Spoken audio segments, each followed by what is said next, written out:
Bonjour et bienvenue sur cette vidéo. Aujourd'hui, je vais vous raconter comment je me suis retrouvée en prison ici en Colombie. Et oui, mais tout d'abord, je voudrais vous partager quelque chose. J'ai discuté avec une amie il y a environ 2 semaines. Elle m'a dit, je ne comprends pas pourquoi quand tu vas en Colombie, tu aides, mais tu ne partages jamais. Tu ne mets jamais de photos. Tu as que sur le site internet.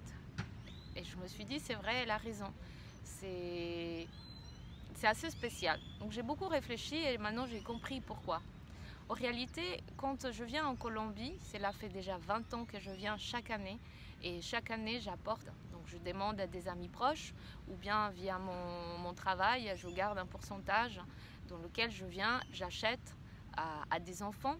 Ça peut être de la fourniture scolaire, ça peut être des habits, du lait, ça dépend le besoin. Ou bien à des personnes âgées qui habitent dans ce qu'on appelle ici des maisons de passage. Une maison de passage, c'est des maisons dans lesquelles ces personnes, la journée, ils vont demander de l'argent dans la rue et le soir, ils peuvent venir dormir dans ces maisons. Donc, c'est des personnes qui sont âgées. J'ai eu de la chance là de rencontrer cette fois-ci une dame qui a 80 ans. Elle est incroyable, elle a beaucoup d'énergie.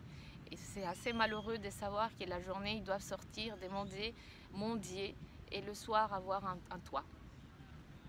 Donc, pourquoi je ne partage pas? Parce que c'est assez personnel en fait. Ce moment-là est pour moi très privé et pour moi tellement fort que je ne pense déjà quasiment pas à prendre des photos ou à filmer. C'est un moment magique, c'est un moment magique. Quand vous voyez le sourire d'un enfant ou bien le sourire d'une personne âgée, de se dire bah tiens, ce soir on a de quoi manger, on n'a pas à s'inquiéter, ça n'a pas de prix. Et d'un autre côté, je ne me sens pas très à l'aise de leur dire ah bah on peut se prendre en photo, je voudrais montrer que moi je suis là pour vous aider. Mon idée n'est pas du tout celle-là. Mais en effet, c'est important quand même que je le partage parce que peut-être que vous aussi, vous aidez des personnes, vous ne le dites pas. Et peut-être que plus on partage cette idée d'aider, parce qu'il n'y a pas besoin d'avoir beaucoup de temps ni beaucoup d'argent. Quand on veut faire quelque chose, on peut le faire dans la simplicité. Quand il y a de l'amour, bah, c'est magique, les choses se font. Et vraiment, c'est avec beaucoup d'amour que je le fais. Et comment je me suis retrouvée en prison? Et ben, il y a 2 semaines, non 1 semaine et demie, je venais d'arriver, j'étais avec des amis et puis j'ai posé la question, est-ce qu'il y a des nouvelles maisons que je ne connais pas justement, des passages ou bien est-ce qu'il y a un projet dans lequel je pourrais aider? Et puis un ami m'a dit, bah oui, tu sais, lui il est prof d'une prison, il est sergent et il m'a dit, là-bas j'ai un groupe de 25 personnes qui auront besoin d'un uniforme. Je dis mais moi j'aide pas les personnes en prison, c'est pas mon truc, j'ai jamais fait ça. Il m'a dit bah réfléchis. En effet j'ai réfléchi et le lendemain je me suis dit mais qui je suis pour dire qui mérite l'aide et qui ne mérite pas. Et j'ai changé d'avis direct. Je l'ai appelé, je lui ai dit en effet, oui, je veux aider.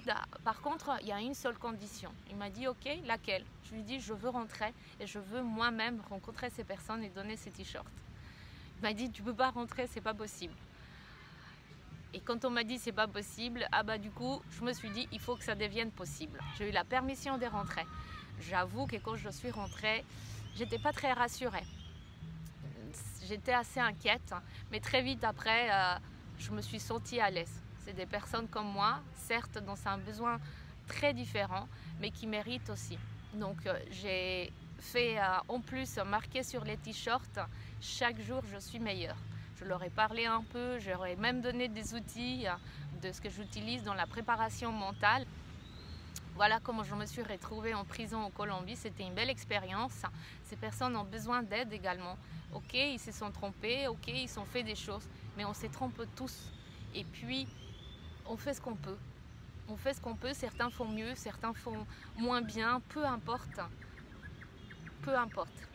Donc voilà, c'était important quand même de le partager.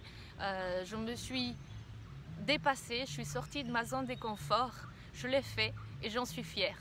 Donc je vous le partage, peut-être ça va vous donner à vous aussi envie d'aider quelqu'un.